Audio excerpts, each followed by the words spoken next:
استاد عینی شناسنامه ملت تاجیک هستند. آن زحمت ها و آن جانبازی هایی که استاد عینی در همون دوره کشیدن، این برای ملت تاجیک خیلی خوب تاریخی هست. استاد عینی ادبیات شناس هستند، استاد عینی اکادمیک هستند. در بخارا و سمرقند در مدرسه ها درس میگفتن، کار میکردن، فعالیت میکردن. اکثریت کتاب های استاد عینی به خط های فارسی هستند، لیکن به خط فارسی زمانی بود که این طلبات همون دوره بود که ما به خط فارسی انامو کتاب های استاد عینی نشر شود، چاپ شود. اما استاد عینی در دوره که حکومت شوروی در زندگی میکردن در بخارا، از طرف امیر بخارا همین گونه فرمان ها شد که باید که از خط فارسی به خط کریلی ما باید بگذاریم.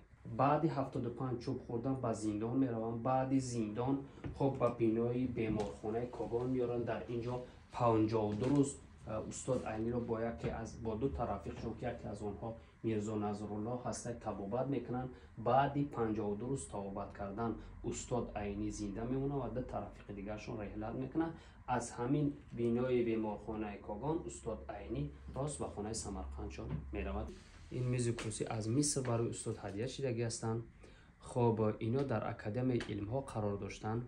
سال 1956 سال استاد عینی را فرزندشان یعنی که کمالدین عینی از اتاق کاریشان از اکادمی علم ها به خودی هم خانه موزه میارن. این باشد دیپلم شخصی استاد صدرالدین عینی است و حکومت دوره شوروی برای استاد عینی دفترچه نفقوی کشیدن که در اون دوره این چیز حتمی بود.